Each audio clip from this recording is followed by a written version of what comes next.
Oh boy. Well, Rutgers gets its absolute shit pushed in a game where they never really were competitive and drinking very early today. So this is another live post-game edition of the Night Report podcast. Rutgers loses in Champaign to Illinois 30 what was it 35-13 Yep. in a game that they trailed for basically the entire game. A lot of the same things that ailed the team throughout the season came back to bite them once again. We'll get into that and more, and there will be fire and brimstone in this episode. So if you're here for that, stay tuned, cozy up. If you got a fire, light it. If you got some kind of vice, pour it up, light it up. Whatever you got to do to get through this, feel free. We'll also post the link if you'd like to come on and talk with us and commiserate, do a little therapy session. We will. We're more than welcome to having guests on once again.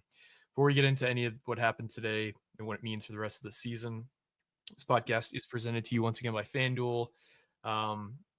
Tomorrow, there's a couple games I like in terms of the NFL slate. I really like the Chargers as big favorites against the Titans, who should really have no wins at this point in the season. And I really like the Rams coming off a bye at home to play the Tyler Shuck-led New Orleans. Let's talk about today's game. Rutgers loses 35-13 to the Illini, the Fighting Illini of Illinois. They almost scored a touchdown late to make it even closer to almost cover the spread. But really, this was a game that Rutgers was outclassed from start to finish. Rutgers couldn't stop Illinois.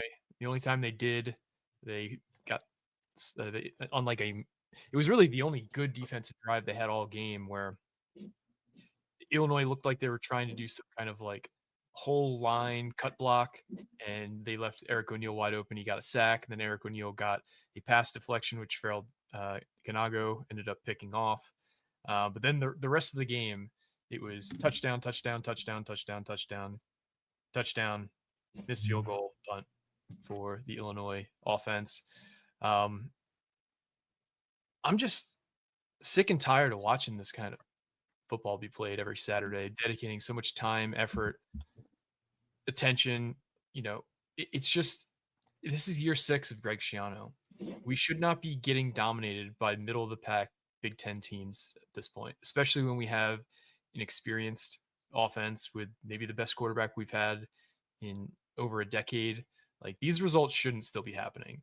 And I honestly don't really care for the reasons that or the excuses that we want to use. Like, this is just unacceptable, and we should all be in agreement that this shouldn't be happening anymore. Richie, what are some of your high level thoughts on how this game played out and how you feel after this loss?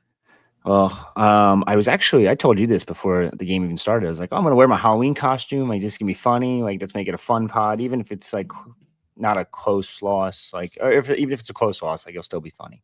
I saw enough clowns on the sideline that I didn't even have to dress up. Like, that was rough. Like, that was brutal. You were talking about vices before. This bottle was full before the game. Just kidding. It was not. I promise you. Yeah, no, it was just so rough. I mean, I don't even know where to start. Like, you just went through all the drives. I didn't even think they were going to punt today, Illinois. And they finally did late in the game. I think it was like the 5-minute mark. But I don't know.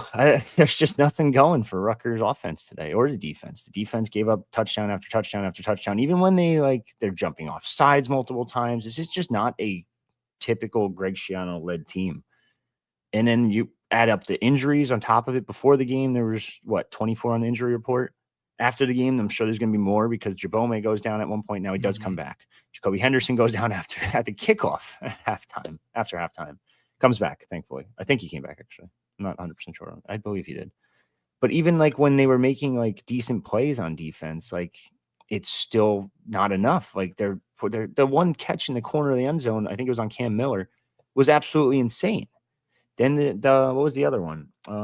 Even when they no, you can't say cheating, but even when like they're cheating and jumping off sides and doing like a quick making a quick move to just try to get an advantage on these penalties, they're just creating big plays on Illinois' offense. Yep. It just happens week after week. You did the little intro before talking about like Rutgers got eviscerate it, blah, blah, blah. And I'm like, yeah, I've heard this multiple times this season now. Like this is rough. This was absolutely brutal. You can't blame the defensive coordinator anymore. I know the radio show said it. I know Jason Garrett said it. I know everyone was saying, hey, Rob Smith's going to dial us up something here. Rob Smith's going to make an adjustment. There's no way in hell it's Rob Smith calling plays anymore because you could tell. It's Greg. Like, Greg has the cheaters on. He's got the play sheet. He's in the middle of the defensive huddles. Like, he wasn't doing all this stuff beforehand. So it's just it's a coaching issue. It's a personnel issue between players. I don't know. There's just so many issues. And this was like one of Ethan's worst games ever. Like, and even like when he has time to throw, he's just underthrowing or overthrowing. And it's like, yeah, this game from the beginning, the offense was not on the same page. I don't know if Eden Strong has obviously he's injured, but I don't know if he's has the ability to kind of like go up and get to high balls thrown to him, but he was seemingly not able to kind of cut as hard as he normally does. Early on in the game, Ethan's just missing guys left and right, whether it be missing high, whether it be thinking he's going to run a comeback and he runs an out. KJ Duff with a terrible drop early on in the game, a few tip balls. Like, there was just like everything that could go wrong on offense did. Like, Rutgers, to win this game, they would have like had to jump out to a hot start. The first two offensive drives of the game, Rutgers gets down inside the Illinois 25, and then the drive stall out. You got to kick a field goal. Like, that's been our issue all season, is that at least in the Big Ten play, Rutgers gets into the red zone, they get inside the 30 of an opponent, and they either don't score, or they have to kick field goals. Like, you're not going to win when your defense is that bad if you're constantly kicking field goals or constantly having fourth downs not get picked up because of whatever reasons it might be. But I mean, the defense clearly was the biggest reason we lost this game. But the offense didn't do us any favors either. We were just a bad overall team today. I mean, no run game. Antoine Raymond almost got out-snapped by Jashawn Benjamin at this point. Sam Brown's just never going to be back to the player he ever was at this point. What are we thinking putting him in situations where we got to have it in third and short, fourth and short? Like, he might have played, and this is no slight at Samuel Brown. He's still coming back from a really bad injury, but he might have played 20 snaps all season, and I can't think of a single play that he's made all year. It's been handoffs that have gone nowhere. It's been missed pass protections. Like, I love the guy for gutting it out, but he's clearly not at 100%. He's clearly not playing well enough to justify putting him in those situations. So it's really frustrating, because as soon as I saw it the first time, I was like, why do we have Sam Brown in here right now? Like, what do we think he's got? Like, how many more times do you need to see him just like have no juice, look like he's running with cement shoes, to think that maybe we shouldn't play him right now?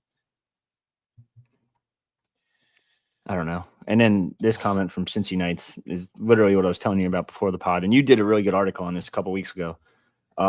It's just the inexperience on the defensive side of the ball. Like, and Greg noticed that on the offensive side, and we know he did it because he came out and then added Dave Brock, experienced veteran coach, Pat Flaherty, 40-something years coaching, Kirk Shiraka, veteran OC. Now you can sprinkle in other guys, like you could sprinkle in like a Valone, who's like an up-and-comer. You could sprinkle in a Demir Shaw, who was an up-and-comer. Now he's like a superstar recruiter and probably arguably their best coach on both sides of the ball. Oh, I shouldn't say that. Maybe. But either way, like he recognized the problem, added veteran coaches. So for the defensive side, this go around, he's like, okay, I'm going to bring back Rob Smith, who I fired. I'm going to bring in Vic Hall, who's only been a position coach at Ball State. I'm going to bring in Julian Campenny, who's at a MAC level, back to the MAC. Colin Farrell, Kent State. Who else? Who's a linebacker? Sparber has never been a full-time position coach at the Power 4 level. Yeah. One single year as a full-time assistant coach at James Madison. Yep. And you're going to bring him in as co-DC? That's the craziest move I've ever heard. Because like it's not like there was a bidding war for him. $800K? That's insane. Like I get that he was going to get elevated at JMU, but Lyle Hemphill, you know how much he made last year as the DC at JMU?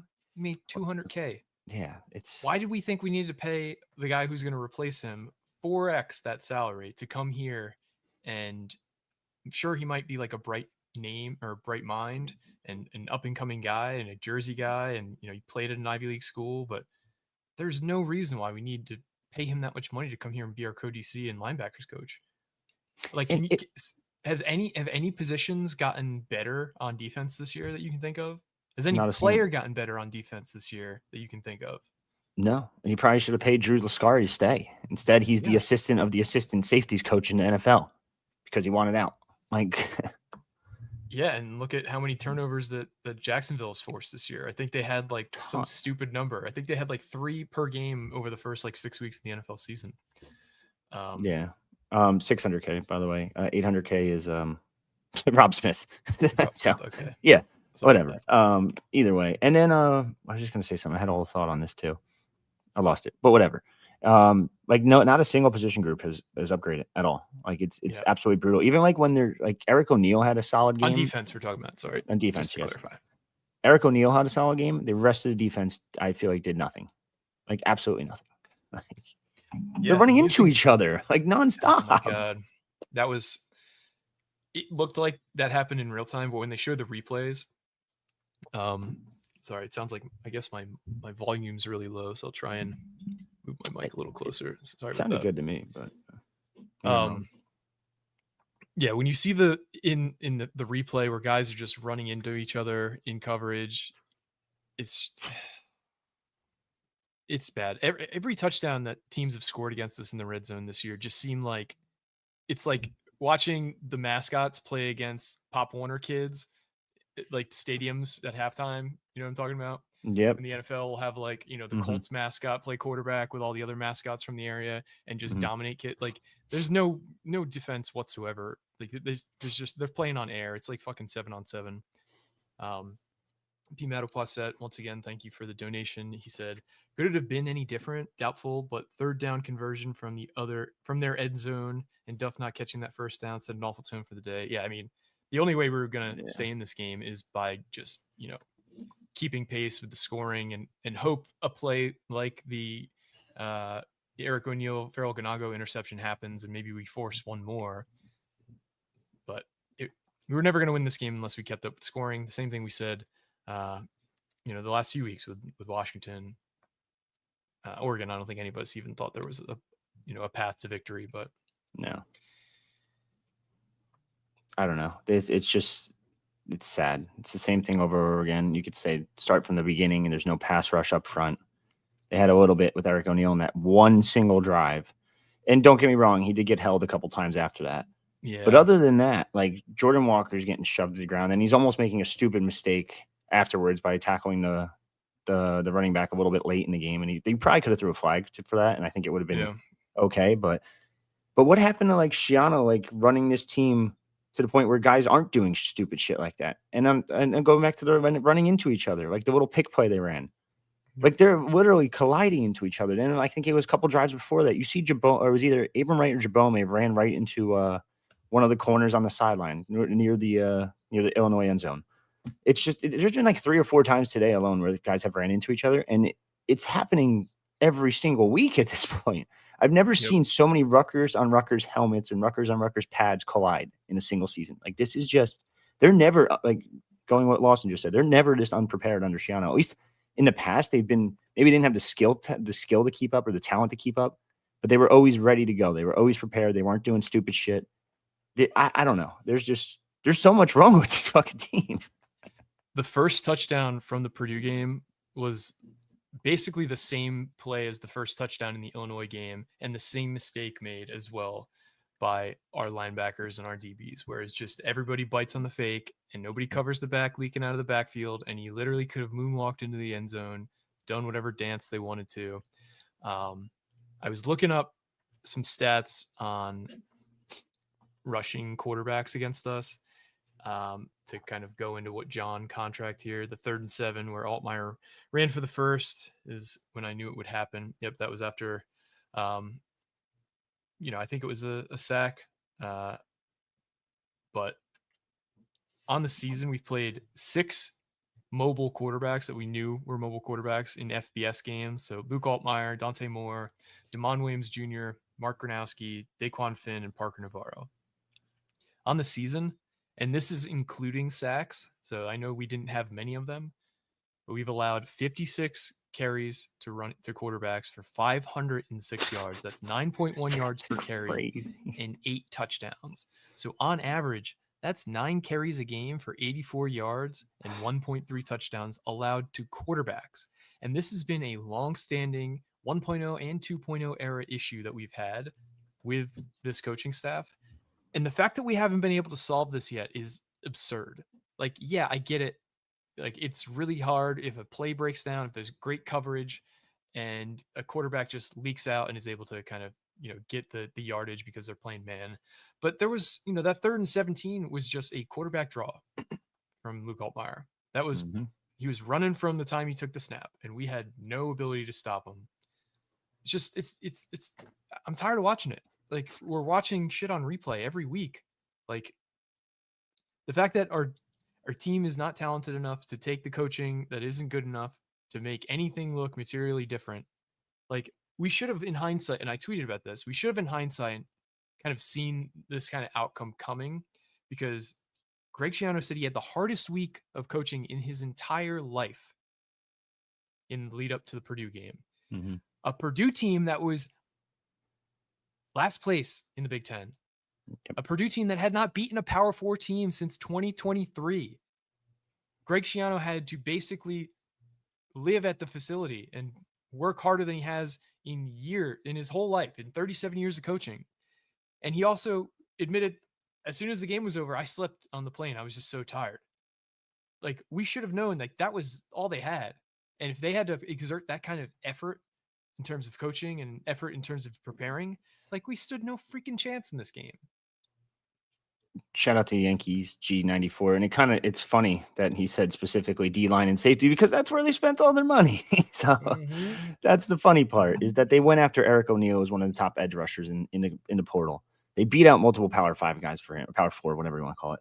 They beat out multiple Power 4 schools for Bradley Weaver. They beat out multiple Power 4 schools for Jet Elad. They beat out, I guess just D-line and safety. But Doug Blue Eli had some interest from Power 4 schools. And I know he's not playing, obviously, which is a different story entirely, but that's where they spent the money. That's the crazy part. Yeah, and we got to stop talking like these transfers were just like the bottom of the barrel, because Washington was hot to trot for DT Sheffield. They finished number 2 for him. They really wanted him. Oklahoma really wanted Eric O'Neill. A bunch of Power 4s really wanted Bradley Weaver. A bunch of Power 4s really wanted Jet Elad. These players were not just total scrubs. They were highly sought after in the transfer portal. Top 10 portal haul. Top 10 portal haul. And that's the new normal. Like, you have to do that every year. You don't have a choice. So it's not like this is going to change. You just have to be better at evaluating. And I've heard people make the excuse like, oh, Greg had to go worry about NIL. He couldn't evaluate every single college player. That's not an excuse. That's a crazy excuse. Like, I know when like notable people are putting it out there, and it's like, I don't understand how people are buying that. That's such a bullshit thing. And I know he went out and added more people to his college personnel department. He created a college personnel department this offseason. So you have to think that ideally they'll evaluate better, but who does it go back on? It goes back on the coaches. And when you're having MAC level coaches looking at MAC level talent, like, it's not like these guys were ace recruiters at their previous spots. Yep. Yeah, it's an indictment just as much on Schiano that he's not able to attract talented coaches, because he's done a great job elevating guys to, coordinator roles elsewhere, from position roles at Rutgers to head coaching roles from coordinator roles at Rutgers. Like, his tree is vast. His tree is strong. And it's just coaches. He wasn't able to convince coaches who fit the talent level that you need to come to Rutgers this offseason. And we do have someone in the queue here, Alex Arnold, to join the stage. Alex, what do you got for us, bud? Might need to unmute. Yeah. Alex, you here? Otherwise, we're going to remove you from the stage. All right. Maybe he'll come back. Yeah, something interesting too, actually, going back to the defensive coordinator stuff, because we always talk about it because it's such a bad issue with the team. And they went out and hired the guy that they fired previously that they're probably going to have to fire again. I heard this week at practice that apparently they waited a long time for Anthony Campanelli to make a decision, and that played a factor. He And was why never it took going so there, long, though. I don't think he was either. Like Nunzio got out for a reason. Ant left a long time ago. He's not coming back here. He's going to be a head coach in the NFL next year at this point. You know who's also going to be a head coach in the NFL soon? Jeff Zach Haffey. Kerr. Oh, yeah. You see Oh, yeah. Zach Kerr's defense? Zach Kerr, Yeah, the dude. running backs coach from Rutgers under Ash, is running one of the best defenses in NFL currently. I think they're different people because Zach No. Kerr went straight from a player Okay, with maybe the I'm wrong then. the Ravens to like a coach. I think Nope. they have the same name. Nope. But Alex is It's the same guy. the same guy. It's fucking insane. Alec, we got you back here. Or Alex, sorry, we got you back here. What do you got for us, bud? I don't think he's loading in. We having StreamYard issues again? Man, I hope not. That was I know pain in that the ass. was a pain. We'll have to try to share something later. But ooh, Maryland just threw a pick in the red zone, or well, right outside the red zone. Yeah, same Zach Kerr, that Florida guy. He was inside linebackers coach. Now he's play caller with the Patriots. Oh, Zach Orr. Oh, that's who you're thinking of. Yeah. Wait, I am right? Yeah, no, Zach Orr's the Ravens DC. Yeah. So you're thinking Zach Kerr, the Patriots play caller. Okay. Yeah, it's actually insane that like he just a crazy falling forward type situation.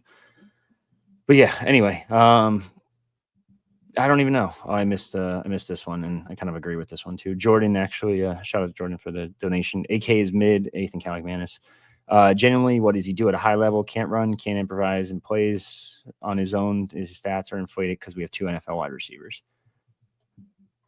Yes, and yes, but he's still the best quarterback you've had since Gary Nova, and I don't think that's a question. Like, yep, it's tough. I really don't. I don't have an answer for it. Like he is what he is at this point. I don't think he's anything spectacular. I think if you swap quarterbacks, totally different Rutgers team, obviously, but you're working with what you got. They've always been pretty ass at quarterback recruiting. I don't think there's a question about it. Like even when they get the 4-star guys, they flunk out, or I shouldn't say flunk out is the wrong word. They shit the bed. And Gavin Wimsatt, like he's one of their highest, if not the highest rated recruiting win ever at quarterback, and he stunk. So Ahmad Mahmoud asked us what we would do in the off season.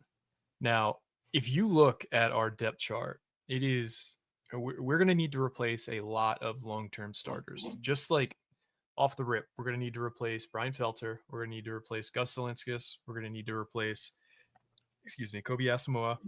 We're going to need to replace basically our entire defensive line. Kenny Fletcher? See, have another year? Fletcher at tight end. We're going to need to replace most of our secondary. So here's what I would do. I would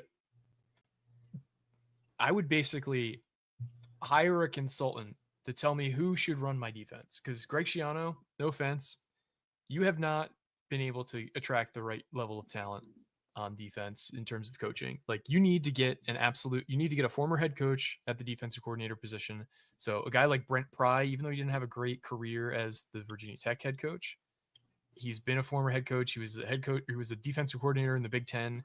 You need to get somebody like that with that kind of like gravitas to just like run that side of the ball. Because the only time things worked in the last few years on defense is when Joe Harris-Simiak had talent and where the injuries didn't happen. So you got to hope that Spencer Brown, the new strength and conditioning coordinator, actually knows what he's doing, because clearly like everything has been going wrong on the injury front. And that in part, you have to point to the strength and conditioning program. Some of it's luck, but you need to go get somebody who knows what the fuck they're doing at defensive coordinator, and allow him to bring in a couple of his guys that know what he is expecting. And because that's what that's why Rob Smith was able to bring in guys like Zach Sparber and Vic Hall, because they had previously worked together. But I mean, is there anybody you'd keep on the defensive coaching staff? I think you need to kind of clean house. Like you need Absolutely to just, not. Yeah. From top to bottom, like we haven't been good enough at any level of the defense this year to justify keeping really anybody. Maybe David Rowe, because he's actually had success at the power 4 level and he's a former Rutgers guy.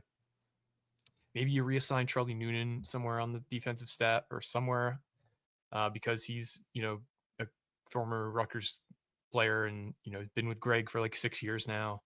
But I just don't know how you can, you have to make wholesale changes in some way, shape, or form. And, they need to raise some money. Like, I know Kelly Zinn has, started the NIL initiative, but they need to just continue to go whole hog into the portal like they did last year. And bring in coaches who know how to develop young talent, because we haven't done a good job of that this year. Like, you have to ask questions like, when you brought in player X, what did you see in his tape that you needed to improve, and how did you implement a plan to help him improve that to get him to an all-conference level player or to get him to the NFL? Like, that's what you kind of need to ask, because there's not enough examples of guys who've come in here as a raw ball of clay and developed into a guy who's an all-conference level player. On offense, there's a bunch. On defense, not so much. Now, you could have said Jabome before the season, but now it's like, who the fuck is that guy? That's not the same Jabome I saw last year, or towards the end of last year, I should say. Beginning of last year, it's probably the same guy. Yeah, it is tough, man. Yeah, I think Alex is back in here. Alex Arnold, are you here? Hey, I'm here. Perfect. How's it going, man? What do you got for us? I'm doing well. I just kind of made this analogy with my wife on the way here. We were on the road, and I was thinking, it's Schiano 2.0. It's year 6. We've been driving for 6 years. A lot of bad turns, a lot of flat tires, a lot of bad things happening on the road. A couple of good things. It's great, but for the first time in 6 years, I'm looking at the seat warmer and I'm starting to press it. This is. I've been a staunch Schiano defender, especially with him. Sunday through Friday, I'm bullish on him long term, face of the program. But the Saturday stuff has become very brutal. And he had clearly a terrible offseason and, developmental program, but the guys aren't ready to play. It's littered with transfers who are just incredibly ineffective. And it's just been a really tough watch. It's hard to get the fan base excited. And I don't know where to go from here. I don't want him fired, but I wouldn't be shocked if that's where most of the fan base is leaning after the last couple months. And I don't blame him. I'm in the same boat as you. I've never called for Greg to get fired. I try and be as measured as possible with these things, because kind of once you go on the record with it, it's tough to kind of come back from, but you said you were supposed to be fired. So I'm not at that point yet. Right. But I feel like I'm closer than I've ever been to advocating for it. Agreed. Yeah, like I said, I'm not calling for his firing, but for the first time, I think it's time to make the seat a little warm. And I'm so tired of the excuses too. Like, it's like, okay, this week's injuries, this week, last week it was our defense with defensive coordinator. Oh, and then it's NIL all season long. It's just like, okay, I can just make shit up too. Like, oh yeah, I didn't make it because of this or that. It's just insane. It's every single week it's a different excuse. And this week I'm sure they're gonna say something like, we got banged up during the game. And it's like, so does everyone else. People adjust. That's part of coaching. Right. And I think too that, with Zinn and Tate here, I do want to give him a chance with their resources. I think Greg's done a nice job. At least we think he's, based on, your guys' excellent reporting. He's done a lot on his own. But again, at the end of the day, and he shouldn't have had to do it, I guess, but the fact that he has, I guess, middle-ish, maybe bottom middle-ish Big Ten money, and this is still the roster, is a serious problem. Yeah. And I don't think it's like you can't just say they don't have enough talent, because that's not, like, rarely are things as black and white as like, this is the reason why. There's a lot of reasons why, but I think it primarily has to do with decision making across the coaching staff. And since you brought up an analogy, I have one that I wrote down during the game, and I kind of wanted to workshop it here. Like, it doesn't matter the quality of the ingredients you have in your kitchen. You could have, $1,000 a pound Wagyu steaks. You could have fresh herbs you pick from your backyard. You could have all the highest level ingredients that you want to make a meal with. But if you just throw them all raw into the oven and put it on high broil, like, you're not going to make a meal that's edible. If you put it all into the microwave and put it on high for 12 minutes, you're not going to have a meal that's edible. So it doesn't matter how good the ingredients you have into this meal are if you don't know what the fuck you're doing with them. And it feels like this staff just didn't know how to utilize any of the talent they have, because guys like Eric O'Neill, like, you don't go from, he had a ton of success at LIU, he had a ton of success in JMU, to a guy who just can't do anything at this level. I don't buy that. I don't buy that Bradley Weaver was the defensive player of the year in the MAC last year and can't do anything right in this scheme. Like, you have to put guys in positions to succeed. You have to understand what your guys can and can't do and put them in positions. Like Bill Belichick, he's fallen off a bit, but he found ways to get guys involved to maximize their talents and not put them in positions they can't succeed in.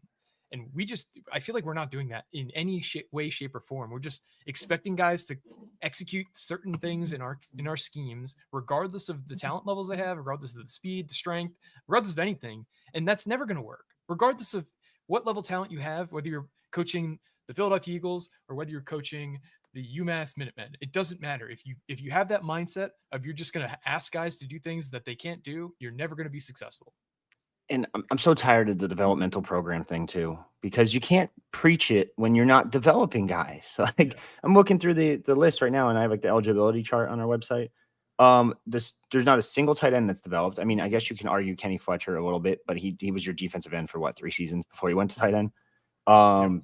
Defensive end, Jordan Thompson's been here for 5 years, stinks. Like, DJ Allen's been here for 4 years, stinks. Zaire Engoy's been here for 5 years, stinks. Keshawn Griffin, 5 years, stinks. Like, the list goes on and on. Moses Walker, 4 years. Jabome, 5 years or 4 years. Zylan Williams didn't even touch the field, 4 years. Like, Al-Shadi Salam, like, again, another guy that had basically the same exact path as Kenny Fletcher. It's just insane. Schiano too. Gosh, Sanders, 4-star, top 250 kid, stinks.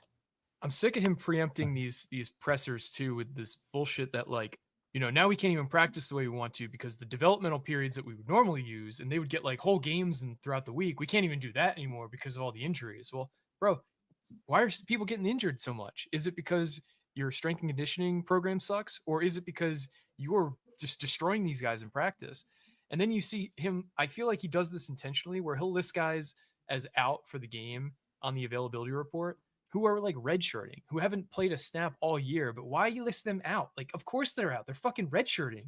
Like, they were never going to play. So why even put them on there other than to say we had 17 guys out this week? It's the most injured team in college football. Like, it is literally the most injured team. I think the only other one that's very close or might even be above them is Charlotte. Like, it's insane.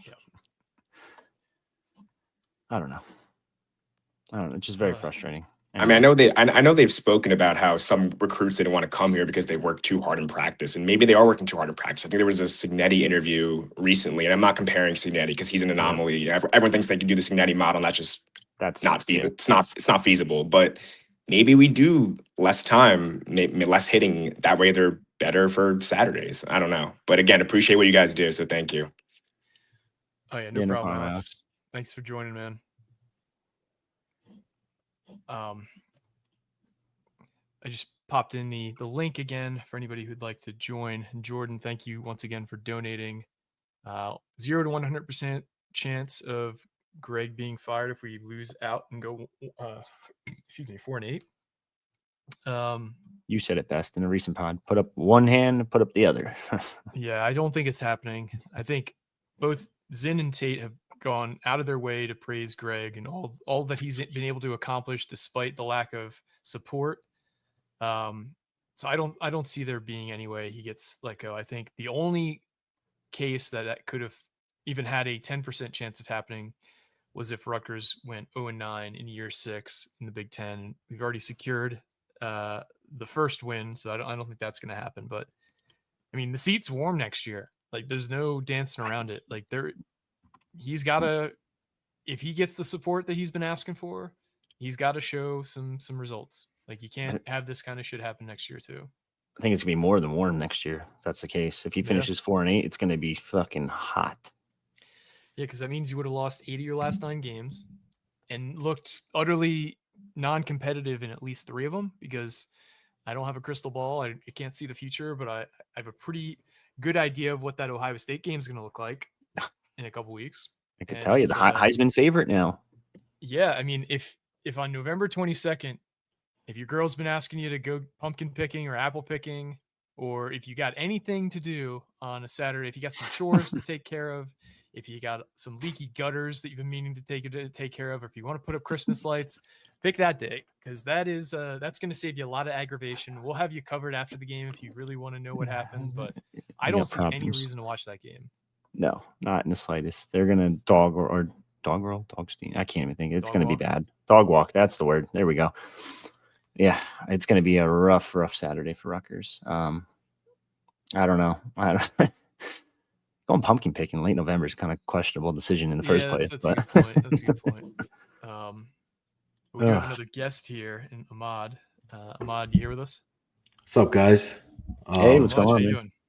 Yeah, I don't know. To give another analogy, I wake up on Saturdays hopeful and I go to sleep disappointed. It's like that every Saturday. It's just wild because like the defense just looks so confused, and the drop off from 2 or 3 years ago when they called it the dark side, like that Ohio State game when we should have won. Like the drop off from that game to where we are now, where you see the defensive players putting their hands up like, you got this person. Everyone's just like, shit, I don't know what to do. It's just, I'm at the point where it's like, you said it, 6 years, developmental program, 6 years. And you see all these other programs just, they're past us, and they may not have as much talent, but they're prepared. It just doesn't seem like we're prepared. And it's frustrating. It's frustrating. Yeah, no, it's like there's no reason why players at the Power 4 level, regardless of how long or how short they've been in a program, like they should understand the basics of most defenses, whether it be zone, whether it be man. You shouldn't look like, I get when certain guys who are just like athletes, who are walk-ons, who maybe didn't play football until their senior year of high school, maybe they look lost in practice because they have not had a ton of experience playing the game. But these transfers we're bringing in, like they played at a really high level at the G5 or at the FCS level. There's no reason they should just look like they were dropped in and had the game explained to them as they were going onto the field, because that's what it looks like. It looks like these guys just have never played football before, and they're dropped onto the field in the red zone and told, okay, you see that guy number 5? He's going to be your guy, but if they motion, number 30 is going to be your guy. Like, it's just, I just don't get it. It's embarrassing. It just is embarrassing. And I would say, like, my last point is, I'm also getting annoyed, like, with Schiano on these press conferences with how secretive he is about everything. And it's like, what's the point of being secretive at this point? Like, we know we're going to see every single game. It's the same thing and it wasn't like this, like it was also happening last year as well. It was just a prelude to this year. And I think now it's like, you think you've seen everything go wrong, but it gets worse. And I am terrified for this Ohio State game. I mean, it's going to be, if you think today was Oregon was bad, wait till that game. I don't know what's going to happen. I don't want to watch it. I don't know. Nobody does. No one does. Yeah. It's going to be bad. Like Ryan Day and Greg Schiano also have some bad blood too. So there's not going to be any taking the foot off the gas like Dan Lanning did. It's going to be bad. Yeah. Like historically bad. Yeah. Well, it's crazy. Yeah. Thanks, Will. Thank you for no problem, Mod. See ya. Yankees G94, thank you for the donation. It's simple. Schiano has the Surace era, and he needs to get into the top 15 during that era. We want to improve, donate to NIL. I'm going to disagree with some part lofty of expectations. That. First off, I'm sorry, go on. I cut you off. No, I think he needs to. I think he needs to show that he can do it with a homegrown quarterback. But top 15 is like, that's basically like you have to be a CFP level team, and I don't think that's fair. Well, yeah, throw the top 15 one out the window. But I think the first part too, I'm not giving Schiano the whole era. That's 3 years of Surace. If he shits the bed in year 1 with Surace, I think he's done. I think that's it. Especially in an era where it doesn't really matter as much for quarterback, because every top guy every year is mostly a transfer. Unless you're the big name schools landing the big name quarterbacks, like even Bryce Underwood, like he's not really performing that, or he's performing good. Shouldn't say that well, but like with the transfer portal the way it is, look at Mendoza. Like you can go find a guy at Cal that's dominating and go pick him up and be like, hey, that's our quarterback for the next year. Yeah. And he's one of the Heisman top or front runners. Like I'm not giving him the era. I'm not giving him 3 years. I don't think Kelly Zinn's giving him 3 years. I don't think President Tate's giving him 3 years.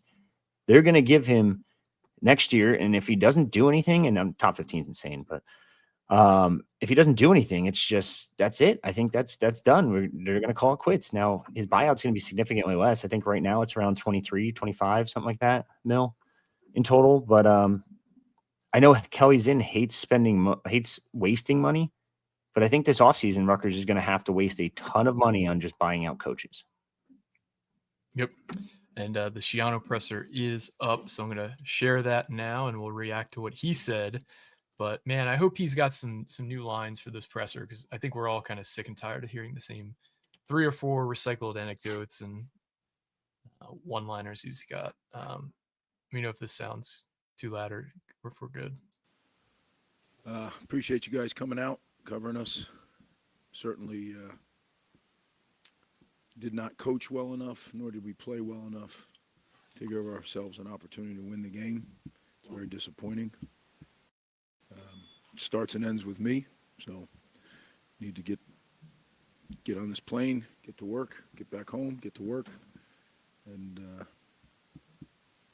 fix what we can fix now, and then get ready for Maryland. Questions? Defensively, they scored 5 touchdowns on their first 6 drives, converted essentially every 3rd down, 4th down. What wasn't clicking there? What were they taking advantage of? Why were you guys not able to stop them? Yeah, like I said, we got out-coached. I got out-coached. We got outplayed. I thought they did a very good job. We stepped behind all day. Now, give them credit. Quarterback's a great player. As I said to you during the week, they got a veteran O-line. The quarterback's a really good player, and it's not where we didn't have our opportunities. We certainly had our opportunities. 7-6 game with 5 minutes in the half. We just, as a team, we didn't play well enough. And as a team, as a coaching staff, we didn't coach well enough. So when you put those two things together, sometimes you cover for each other. Today, both sides didn't live up. Greg, you had to shift your O-line because of injury. How did Mogiwa play, the young player there, and did that affect your running game today? Well, I can't tell you how Mo played. I really wasn't in a position to watch him. You're never really in that great a position on the field, but I wasn't in a position, everything that was going on today, to really watch Mo. But I know one thing, he fought hard. He went down, got right up, and came back in. It's a guy who's played football for literally 4 years of his life.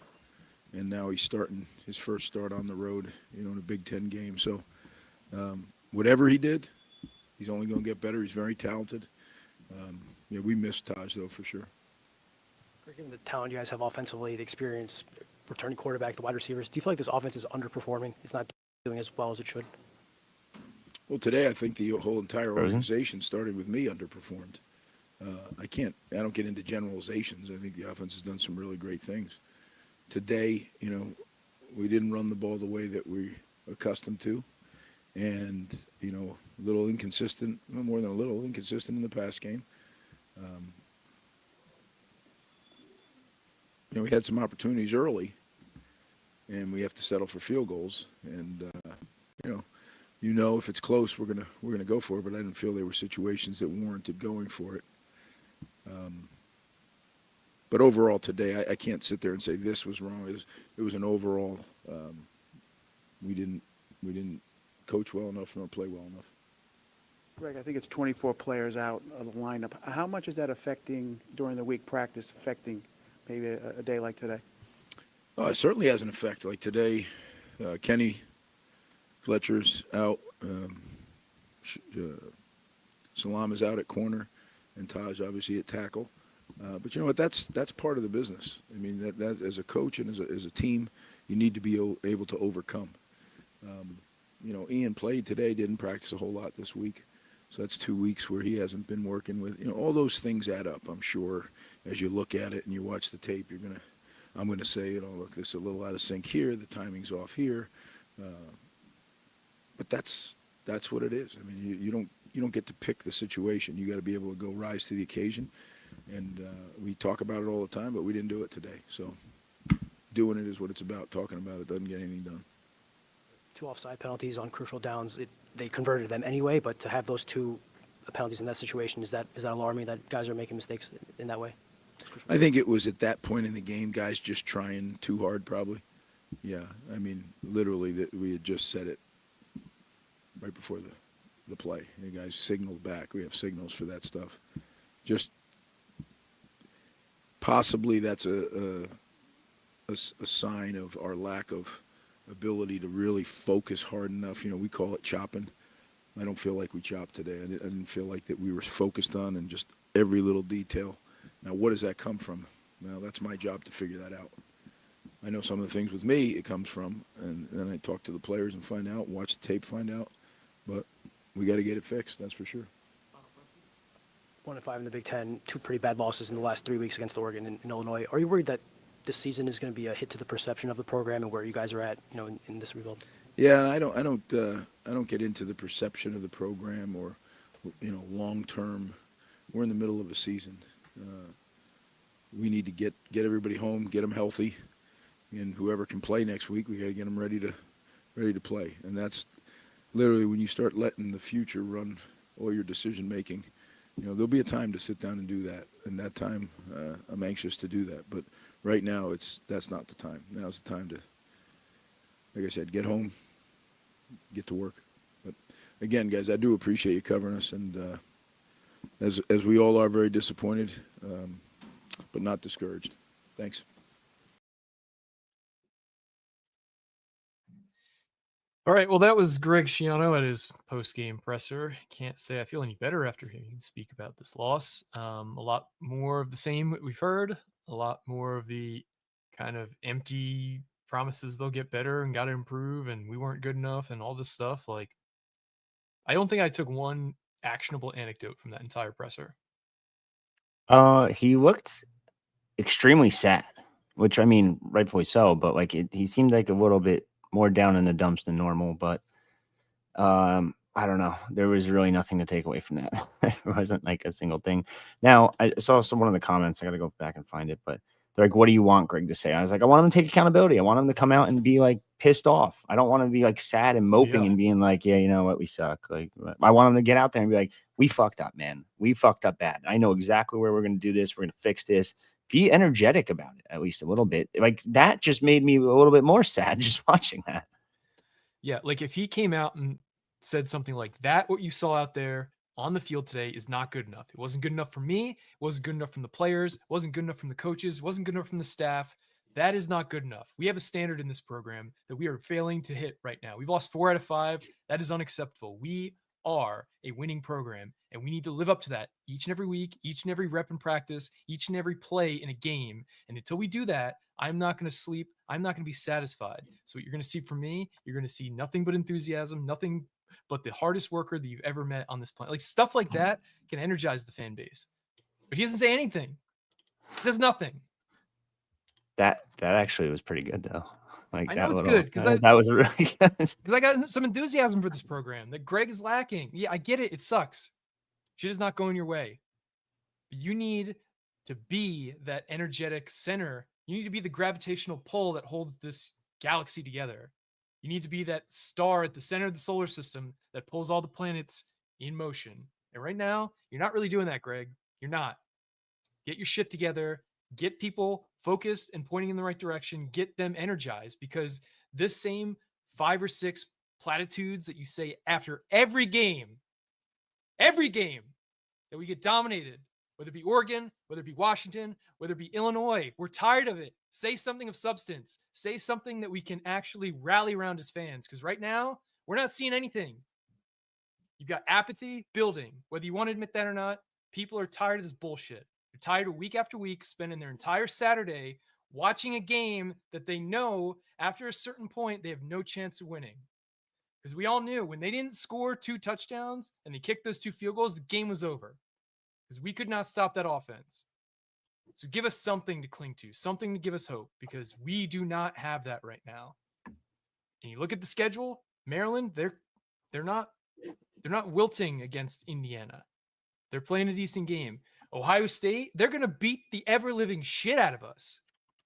And we have a game at the end of the season against Penn State, against the worst Penn State in the last decade. This is the best chance we're going to have to beat them in a generation. and we're pissing that season away because we can't walk and chew gum at the same time. And it's embarrassing. This is embarrassing. We're sick of this. That was very good. That was very, very good. And then you could tell like you mean it, but I'm going to steal one of your things. I'm going to make an analogy. It's like when you're sad, you go listen to sad music because it's just going to make you more in the dumps. You want to listen to something to like get you cheered up, something that will change your entire mood. And just listening to that, I feel like just keeps people down in the dumps. And it's just an excuse every week. And I also don't like, and this isn't like a shot at anyone, I just don't like the fact that Rutgers had a sideline reporter for Rutgers asking questions because it was softball questions. It was like, hey, injury report, Greg. Like, let's throw this one out here. Like, no, like that's just dumb. And I know a lot of the media doesn't travel to away games, but there was based on the press conference alone, it sounds like there was one single media member there, and it was Brian Fonseca. I don't think there was any other media member at this Illinois game.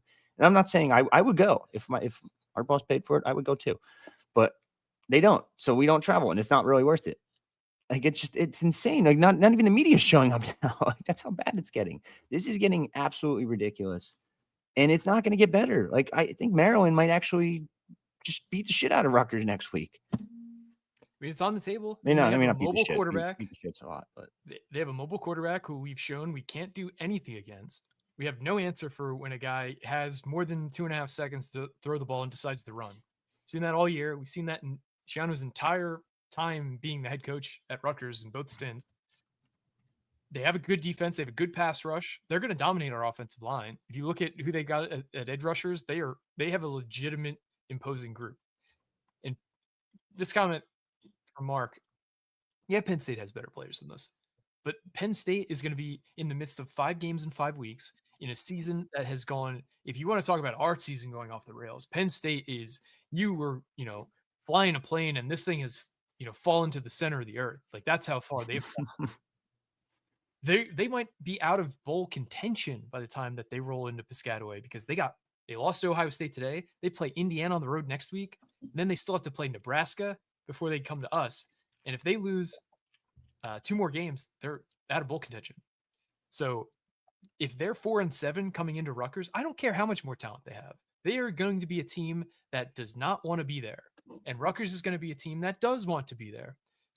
And so if you don't beat Penn State at 4-7, regardless of what our record is, that's just not going to happen. Like that is the way, if you want to go out on a high note this season, Penn State would be like feeding red meat to a cage of hyenas who haven't eaten in months, because that would be the cure-all for a lot of our fan base.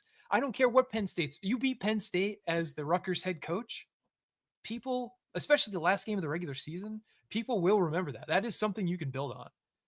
So if Rutgers goes 4-8 this year and loses to Maryland, they lose to Ohio State, and they lose to Penn State, man, that is going to be hard to rally the troops around. The same way that Steve Pikiel's having a hard time rallying the troops this year and getting interest in his program. And we'll talk more about that later in the week, or later next week, rather. But like Greg, there has to be something that we show the rest of the season in order for us not to be just totally mailing shit into the offseason. And then the 2 guys he mentioned that were out, I thought was kind of funny. And it's not funny in the aspect that they got injured, but it's like he mentions how they really missed Taj White out there. Taj White was your worst offensive lineman this year. You really missed Al-Shadi Salami. He was probably your worst corner that you're playing this year. Like you can't make that excuse. I don't know. You're right that he is, Taj White, probably our least talent, or our worst offensive lineman. He was passable. He was slightly below average for Big Ten standards. Mm-hmm. But today we definitely did not have the same level of, at least protection wise, it was about the same as the last few weeks, but we weren't able to block in the run game nearly as well as we had the last few weeks. I really don't know how you and Aaron Brightman said this on Twitter, Kelly Zinn probably has the hardest job in America right now in terms of ADs. Yeah. Like, how do you deal with this? Like, how are you supposed to go out and tell people like, hey, I need your money from businesses, because that's what RNL is all about. It's all about businesses. It's not about like individual donors, because back to what we said months ago, individual donors to most, for example, don't really make a difference. Like, is $10 a month great and all? Yes, it helps here and there with other stuff, but like the big money donors are what you really want. How do you go to a business and pitch them hey, look, you should put your name on this brand that just got blown out again for the second time in 3 weeks. Like, and that's why it's so important to end on a high note. If you beat Penn State, that is something that is a moment. We've talked about needing a moment. I don't care what Penn State's record is. If you beat Penn State, that is a moment. We haven't beaten them since 1988. How many people in chat have been around on this planet since that? Not me, not Richie, not most of you. I'm sure there's plenty of people in the chat, but I'd assume it's at least half of you haven't been alive to see Rutgers beat Penn State. So that's yeah. Ben has, he's seen it. So you saw that 88 win. Not many of us. I'd say about half at most. So you get that. That's something people can cling to. You need something. I don't know if you guys are familiar with how water freezes or how snowflakes are made. You can't just make it from water being cold. You need something. You need a speck of dust. You need a piece of dirt. Something has to be crystallized around. We need something as a fan base to crystallize around, something that we can actually be excited for, something to look into the offseason for and be enthusiastic about this program. Because I'm sorry, losing 8 of 9 games to close the season, to have one win from October to December is just not going to cut it. It's not. It is not going to cut it. You got to start acting like a big time program. And there's in little aspects, like that's what the department is now finally. Like they have Tate on board with athletics. They have we all talked about alignment from top to bottom, and it seems like they have alignment, but now the program's falling off. So now it's like, how do you fix that? It's so tough, man. I don't even know where to go. Yeah, but we beat Purdue. Yeah, Purdue. Yeah, we beat a team who hasn't beaten a Power 4 program since, who was the coach at Indiana when they beat him? Tom Allen? Tom Allen, who's now had multiple jobs since being head coach there. And Bielema was in what, year 3, 4? No, Bielema was in like year 5 or 6. He is in year 21, 22, year 5. We are going to be wrapping up here shortly. So if anyone would like to join, I'm going to drop the link back into the chat once again. Just because there's not a whole lot we can really talk about that's left on the table here. I mean, we've kind of talked high level stuff about how this game kind of affects the season going forward. I mean, you got to win 2 of the next 3 to make a bowl, which has always been the goal. I'd be shocked if they make a bowl at this point. Yeah.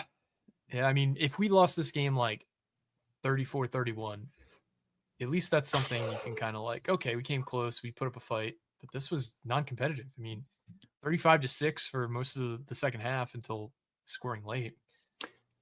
To answer Ignacio's question real quick before we add our guest, they do have an NIL manager / officer, whatever you want to call him. They have an assistant GM of finance in Jordan Wolkstein. He's handling that. They have a bunch of dudes that are handling all the NIL stuff. Like the athletic department has a bunch of people they hired between what was the guy's name? Todd Nisley, and then they hired someone else from West Virginia. I forget what her name is. Apologies, but they're building the NIL as much as they can. But end of the day, the NIL's never been there, so it's just such a hard sell. And now when the program's in the shitter, it's like even harder sell. So I don't like the NIL as an excuse. It's like if you gave Rutgers Indiana's money, are they doing what Indiana's doing? I'm going to say no. Probably not. No. Because the other thing that we have to take into account with the Indiana situation specifically is that, he came in and brought like how many dudes with him from JMU? Like 12? Yeah, something like that. So he brought in a ton of transfers and was able to pay them, but he knew what he was getting. It was a proven product. And then the entire roster on Indiana, he had all the coaches still there. He could ask them very direct questions. Hey, what's up with him? What's up with number 15? Is he a guy that makes sense to stick around? So he had both the inside information from Indiana, the inside information from JMU, and he has just a magnetic personality about him. Like, he is the type of guy who is able to fire people up, who is able to kind of kick ass and take names and like talk shit and, actually, live up to it. We have last week's legend, Steve, joining us. Thanks for coming back here, Steve. What do you Yeah. got for us this week? Give me a rumor. Give me a rumor. Well, on the rumor front, the only one I have is there was a sighting of Brian Kelly at Frog and the Peach this week. Whoa. Kidding, just kidding. Oh my God, you would have melted the Rutgers. This fan base would have lost it. That would have been hilarious. Yeah, no, that didn't happen. Well, you guys covered a couple of the topics I wanted to talk about. You covered it well, and Mike, thanks for those disappointing and scary and just awful statistics on how we've performed against mobile quarterbacks, that's been an issue for as long as I've been a Rutgers fan, which is a graduate, which is a long time. And the injuries thing too, that just seems to be every single year. And is the issue is it that our camps and preseason are too tough? Are our practices too tough? Is the field turf at Rutgers Stadium or Shai Stadium screwy? Is it a combination of all those things? I don't know, but boy, I wish we could fix that, but it's no excuse, right? And I know a previous poster in the chat asked you guys about what are the chances that, if we end up going 4-8, if Greg is released this year. We all know that's 0%. It's not going to happen this year. But if we're in the same position next year and next November 1st, we're having a similar discussion, it may be different. It'll still be a sizable buyout. Greg is making what, like $6.25 million a year, something like that. Mm-hmm. So we're looking at a $20+ million buyout. I would think. Is Rutgers going to be willing to do that? I don't know. But my last point is this, as it relates to Greg and potentially being on the hot seat next year. I would just caution Rutgers, one way or the other. You make a decision, one way or the other. Yep. If you're going to stay with him, back him up forcefully, give some good reasons, get people fired up about it. But if you're going to let him go, let him go. And I saw this years ago with Doug Graber, where the last 2 years of Doug Graber, I think it was 94, 95, it was unclear what Rutgers was going to do. Gruninger, who was the athletic director at the time, was very non-committal. And recruiting suffered for a couple of years. They ended up hiring Terry Shea, which set the program back, I would argue, decades.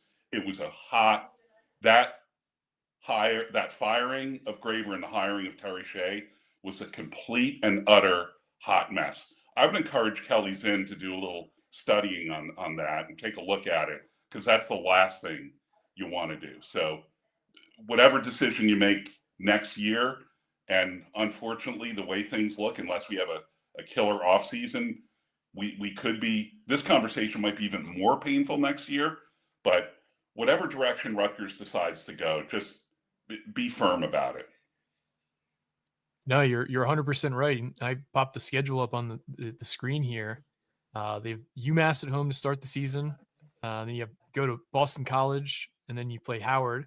And this schedule in conference is brutal. Play at Maryland, at Northwestern, at Penn State, at Wisconsin.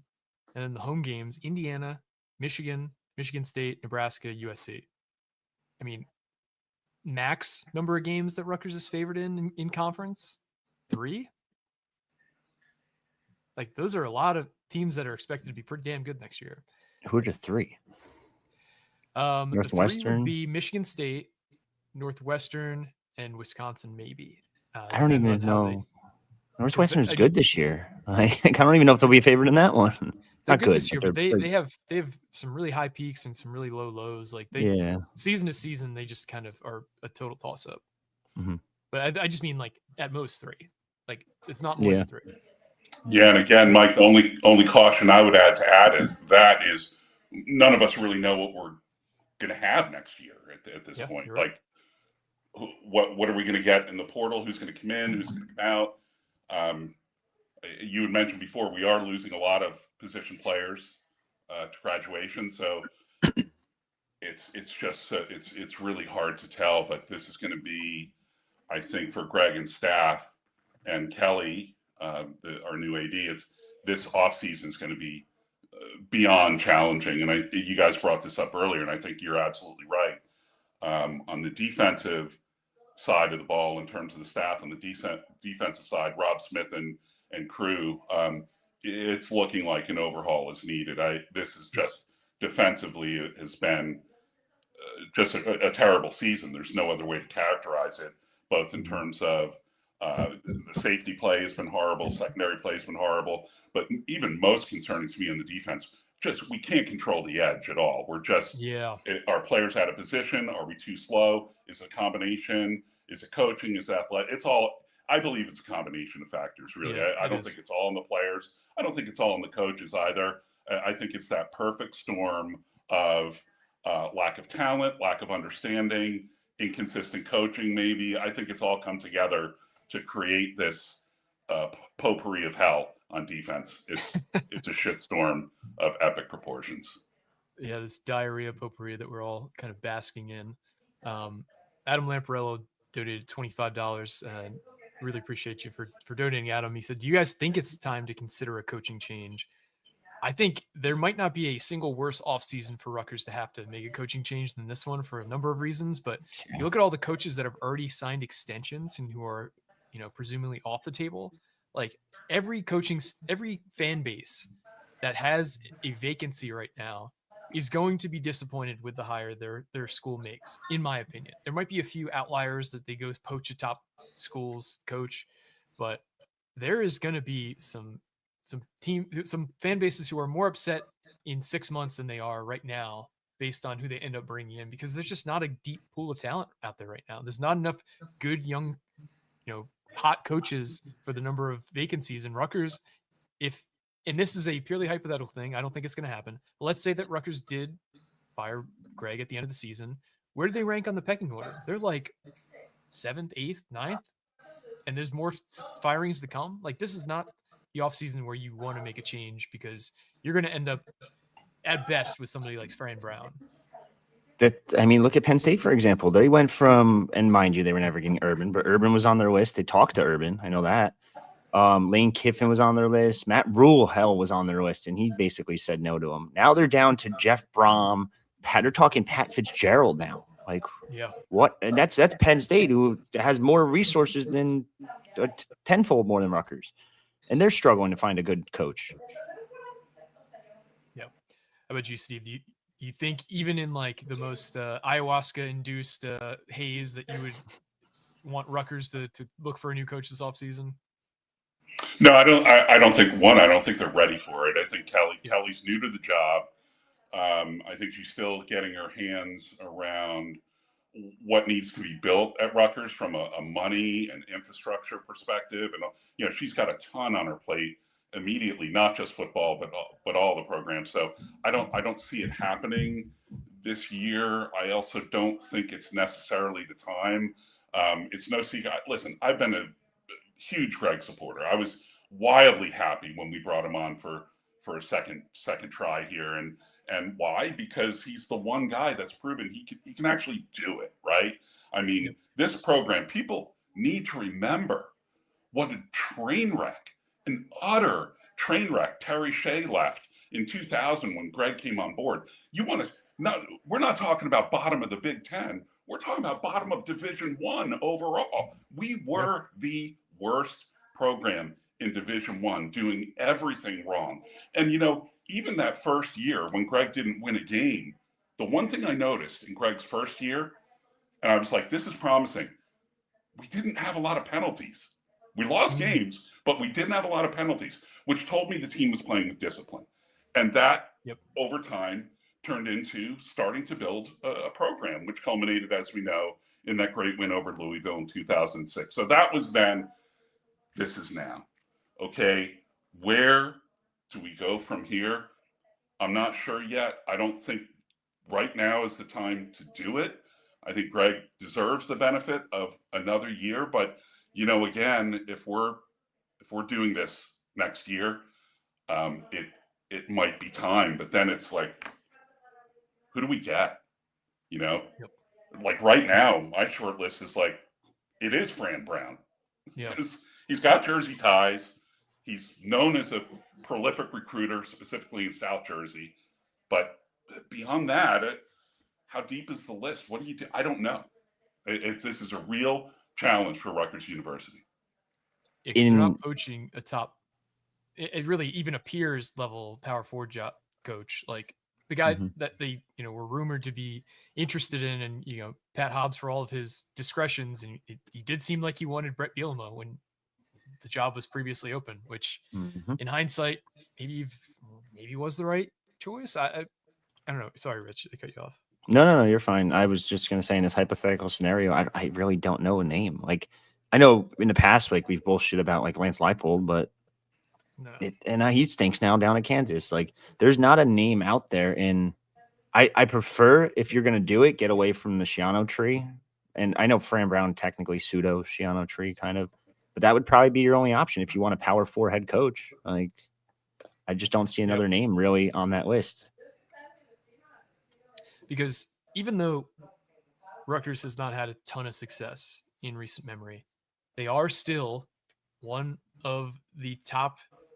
They are one of the 2 biggest conferences that have financial security locked in. That is baked in to the role. Is you have a seat at the table of one of the 2 main conferences in college football right now, and that seems to be pretty stable. Like, that is not going away anytime soon.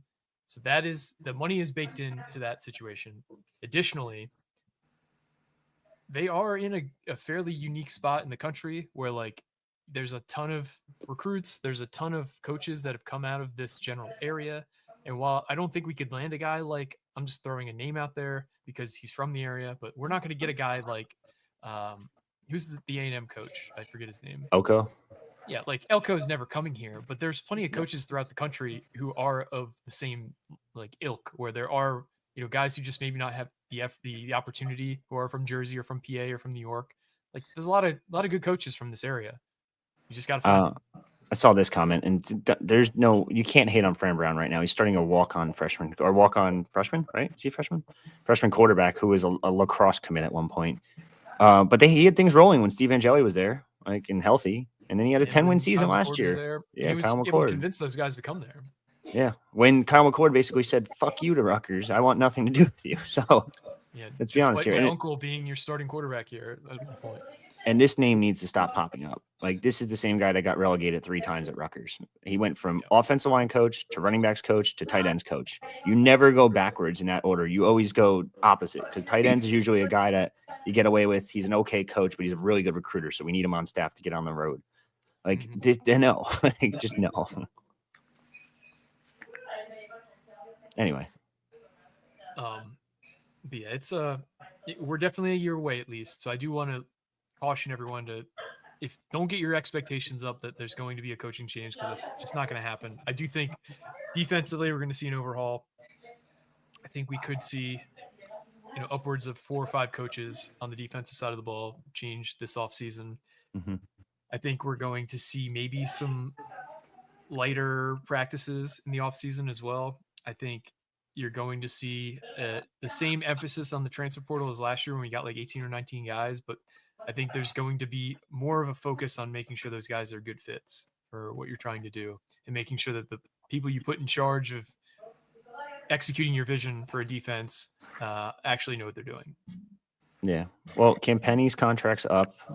Farrell's contract's up. The rest are all still under contracts. You got to buy those guys out, which sucks, but yeah. Hey guys, quick question. I don't know if you have an answer to this or not, but minor issue, but maybe not so minor, but the move of Greg's weekly presser from Monday to Tuesday, was that a Kelly request, or was that a Greg request, or was it mutual? Do you know how that all went down? Based on a lot of college coaches actually do it on Tuesdays, which is just kind of weird that Rutgers was always on Monday, but they don't practice on Mondays. So it was more so, I guess, to kind of see what's in practice and then kind of go from there and be like, okay, we did this today. Now, does he ever reveal anything? No, of course not. So it doesn't really matter. Like, I'll be honest. I've joked around in my group chat saying, like, there's really no point in showing up. Like, I think what it had to do with is that a lot of the a lot of the positional and offense defense meetings happen on Mondays, sort of like kicking off the game plans. And because he's taking a significantly larger role in game planning on defense, he needed that day to kind of be involved with that. And that's why he got moved. Because, I mean, it's no secret that he's calling the plays now and that Rob Smith is basically doesn't have a role with this team anymore. And that's somewhat based on speculation, somewhat based on knowledge. But, I think that's primarily why is being involved in person with those meetings. This Sean Williams just posted. Rutgers has the 15th highest football budget in the country. Is that accurate?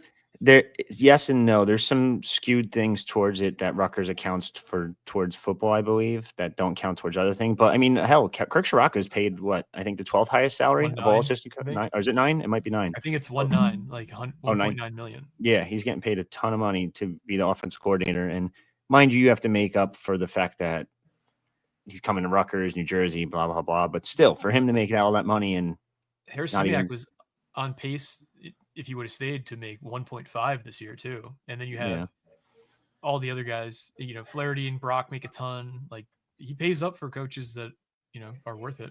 We just said before, $600,000 for Zach Sparber to go from linebackers coach at JMU when the DC was making 200. So that's a crazy pay gap there. Or increase, I should say, to go to Rutgers. Rob Smith makes $750 this year. He's making $800K next year. I might as well just give him the $800K now and just be like, see ya. Like, But according to rumors, you can't. It's bad. Yeah. I don't know. It's interesting. This would be an interesting name, actually. It's not happening. Come on. No. As head coach. But then again, I mean, like I said before, Diana Rossini actually posted this 2 weeks ago. He's on the short list for a lot of people as head coach in the NFL, so probably not. Plus, like, it's a very intentional decision, I feel like, to go from the NFL or the college level to the NFL level, because quite frankly, like, it's only gotten harder to be a college coach in the last decade, and it's only gotten easier with the NFL, because the NFL, due to collective bargaining, they have less time practicing. They actually have off seasons, whereas in college, not only do you have to recruit a new roster every year, not only do you have to, recruit transfers, you have to recruit your own roster every year. The hours are absurd. You have spring practice, whereas in the NFL you have, OTAs and stuff like that, but it's not the same level of effort, really. And if you can get an NFL job, I think a lot of guys prefer that at this point. So true. Yeah, it's rough. See if there's any other questions in here real quick. Duff stays. Strong leaves for the NFL. He gets out. Yeah. He might as well. I would agree, yeah. Yeah. Yep. The fake urgency at the end of the game from CB. That seemed weird. That seemed like a way to make the game look a little more palatable. One other comment, guys. Athan just kind of looked very flat today. He did. Almost like he was tired, like just burnt out. Like he short-armed a bunch of passes in the first half. Uncharacteristic bad throws. He didn't have his A game today at all. No, not even close. And it's a shame too, because I expected him to really kind of have his A game, given that he is an Illinois kid playing his last game in the state as a college player. He said he was going to have a huge section there. But yeah, like you said, like, he short-armed a bunch. He threw over, like, the first drive was just like a litany of errors. Like, he overthrew guys, he short-armed guys. He had on the first drive, he didn't have a pass tip, but just, it didn't seem like his receivers were on the same page as him at the end of the day, which 9 weeks in is not ideal. Yeah, I don't get it. And now next year, everyone keeps talking about AJ in the chat, and you're putting a lot of pressure now on AJ to succeed. And if he does not, then you're shit. You're shit out of luck. I mean, I think the staff does feel pretty good about him, though. I mean, they do. Talk to people, and they feel like his ceiling is higher than Athan, and I think he came in and he kind of, it's almost like he came in with his bachelor's degree in football, just being the son of a coach, and I think he kind of has the athleticism you're looking for from a modern quarterback. So I think the expectations are rightfully high, because how often do you have a quarterback in today's day and age who's able to develop 3 years under the same offensive coordinator and step in when he's actually been developed physically, mentally, from the same scheme. So I think we should be having high expectations on this kid, because he was a high recruit. He was Yeah. a guy that the staff was high on, and he's had the opportunity to sit on the bench where most Rutgers quarterbacks in history have not. You know, we True. may have ruined we may have ruined Gavin by playing him too early. Art Sikowski we ruined by playing too early. Tom Savage we ruined by playing too early. Mike Teal we almost ruined by playing too early. Like, you go down the list, Gary Novo we probably played earlier than should have. Like, there's way too many guys in the grand scheme of Rutgers quarterbacking history that we've played as true freshmen, when really they could have used the AJ Cerise treatment. The only one there, Mike, that I would take issue with is Tom Savage, who, as you recall, had an incredible freshman year. He had a great freshman year. Mhm. Came back his sophomore year, and we had just a Swiss cheese offensive line. It's lucky he didn't get killed that sophomore year. And I believe it was the following year he transferred out. He was like, for my life, I got to get the hell out of New Brunswick. You're right, because I'll never forget, I was a student at the time for that Cincinnati opening day game where Dom Natale looked, like he couldn't, tell you which direction he's supposed to be pushing the ball down the field for the first half. And he comes in the second half and we still got killed, but at least we could like actually move the ball. But yeah, I think that's also a credit to Greg. Like, when you compare Tom Savage's career to Gavin's career, in the sense where, like, you remember how quickly Greg used to pull guys? Like, it could be like a bad first half and he's putting the guy on the bench at quarterback, sending Chase Dodd in, sending Mike Teal in, sending, Ryan Hart back in. Like, he finally gave Gavin an entire season where he doesn't have to worry about one bad interception and I'm going to be on the bench and, might not have my job again. He gave him the entire season. Whereas Tom Savage, his sophomore year, like two and a half bad games and, Chase Dodd was in the game. So yeah, and the thing with Gavin, as we know, Gavin was a great athlete. There's no one's going to question his athletic ability. Terrific athlete. Mhm. Gavin just wasn't a quarterback. I think there's probably a number of other positions Gavin could have played. Maybe tight end, maybe in the secondary, something like that. He would have been fine. The guy just wasn't a quarterback. And it was almost like Rutgers did this before with a player years ago by the name of DC Jefferson, if you remember that. Yeah. DC, I remember hearing DC is like, he's like Randall Cunningham. He's great. I don't think DC ever took a snap under center at Rutgers. He played tight end and was sort of serviceable as a tight end, but he was, highly touted and never really amounted to anything.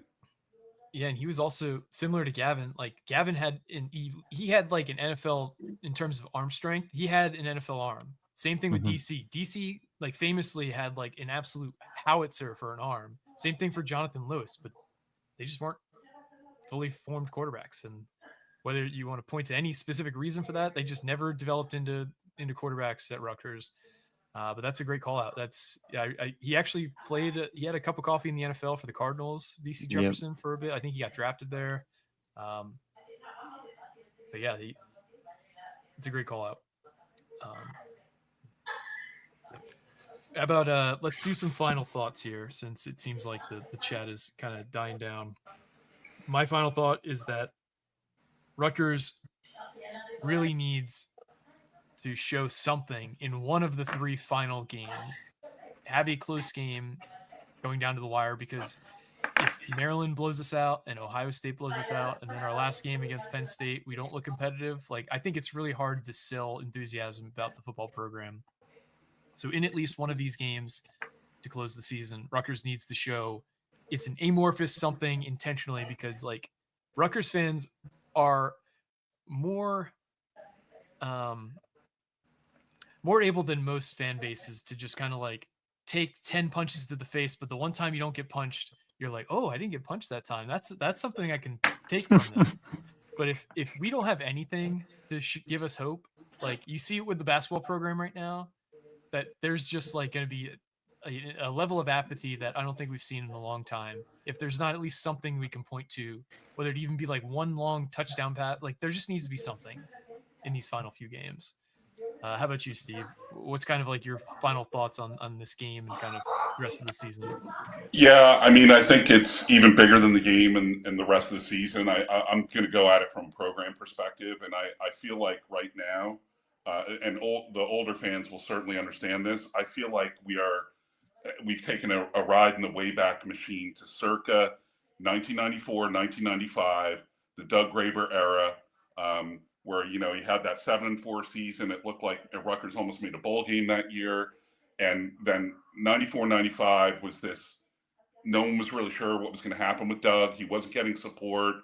People are calling for his head.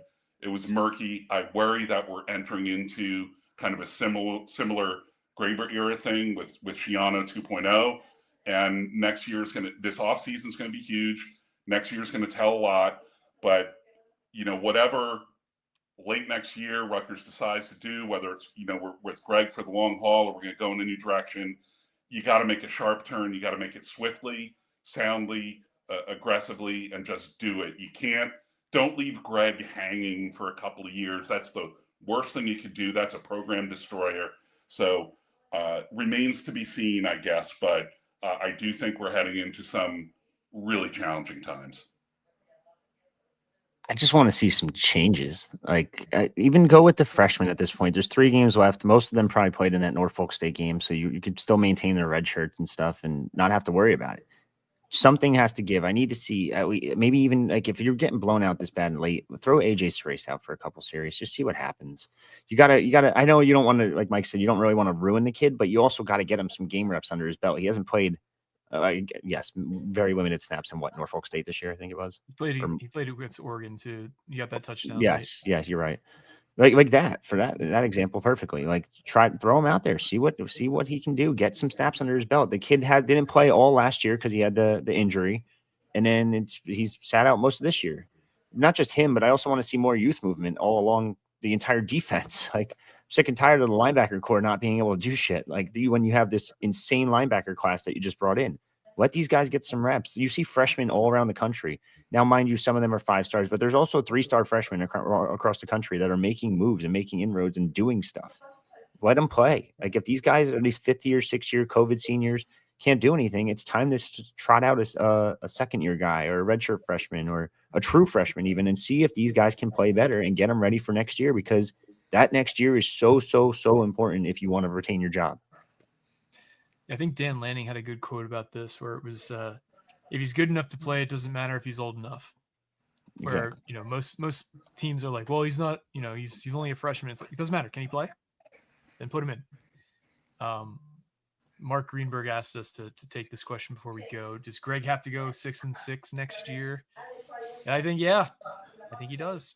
I think if he gets the support that he's been asking for, there's enough coming back and there's enough to sell. Like, there's enough talent in the transfer portal year to year where you should be able to build a roster that's competitive. There's enough coaches out there who would jump at the opportunity to be a defensive coordinator for a Big Ten program. You just got to be willing to go a little outside your comfort zone and not just hire guys that you've worked directly for or from New Jersey. Yeah. You need to be able to open up that field and understand that, like, hey, this guy's had 3 top 10 defenses in the last 3 years for a MAC program.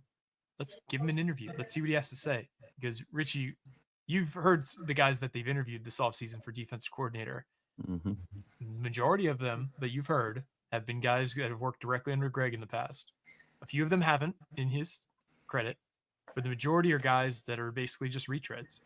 So he's got to be willing to go outside of his comfort zone, maybe work with some kind of consulting firm to get the right coach in that seat, because that's imperative to get that right this offseason. Yeah, because he starts calling plays again next year, and then it's going to be excuses again. Well, I had to do this. I couldn't raise NIL. Well, I couldn't do that because I was raising NIL. You have to find a good defensive coordinator this offseason. I think that might be more important than anything else, honestly. Like, that has to be like number 1 on his agenda. Yeah, and I don't know, Mike, I'm not disagreeing with you that it very well may be the case that he's got to go 6-6 or better, but I don't know if Rutgers will be that binary in making a decision. I think, if he goes, say, 5-7 or even, God forbid, 4-8, But if there's a talent base, if there's improvement, if they appear to be on a trajectory that's looking good for 2028, I could see him, with a 5-7, 4-8, maybe retaining another year. But I wouldn't want to test 4-8. That's for sure. I wouldn't want to test that. 5-7 you're would be right. interesting. You're right, Steve, because if he loses next year 41-38 at Penn State, that is light years different than losing 41-3 like we've become accustomed to. So you're right. If they are competitive, they are showing fight, if they're not totally non-competitive like we've seen in some of these losses, then I agree. Then it's a different conversation. Maybe exact records aren't fair to judge, but I think it's a safe bet that 6-6 should be like the baseline expectations year to year at Rutgers. Yeah, and I would argue too that this offseason is going to be every bit as important, if not even more important, than what happens on the field next season. This offseason is going to be critically important, and not just for Greg and the players and the staff, for the administration, for Kelly, and what they do NIL wise. They have got to go absolute, balls to the wall as it relates to NIL, because this is just the reality. This is the game we're playing now. We're in, I would argue, probably the second best conference in college football, right after the SEC. Maybe the first best conference. At worst, right? 1B. Whatever. It's a terrific conference. Rutgers is still relatively new to this level of what I called last week big time football, right? This is still a new thing for Rutgers, but fans are incredibly impatient. You guys deal with it every single day on the boards. Facebook is just ridiculous. The people just really want his head, on Facebook. But you guys see it on On3 and the other boards. It's just it's a tough time, and it's the work has to. And Greg's right. I mean, I know he says the same shit all the time, but the work does need to start now. Because it seems like it didn't start back in July and August. I don't know what the hell was going on there. But that's the thing. I don't either. My big theory is that Greg maybe he spread himself too thin, and this is kind of the results of that, not having the right people in the right seats and not being able to kind of make sure everyone is crossing T's and dotting I's on everything that you normally would be able to kind of hover over, given, the anecdotes we've heard of him having to, spend nights on game weeks, going to these kind of galas and dinners to raise money. So I'm hoping if he's able to get the support that he needs from the athletic department and he's not having to be the tip of the spear on this, maybe he'll have the ability to make sure that the chop mentality is actually permeating through the program and not just something people say, because that's what it feels like right now, is that's a platitude rather than an ethos or rather than a culture. But got a positive comment here, Steve, from Darren McCoy saying he loves this fan. So you're obviously welcome on anytime you want. And we thank you once again for joining us here. But we're going to call it here after an hour and 30 minutes.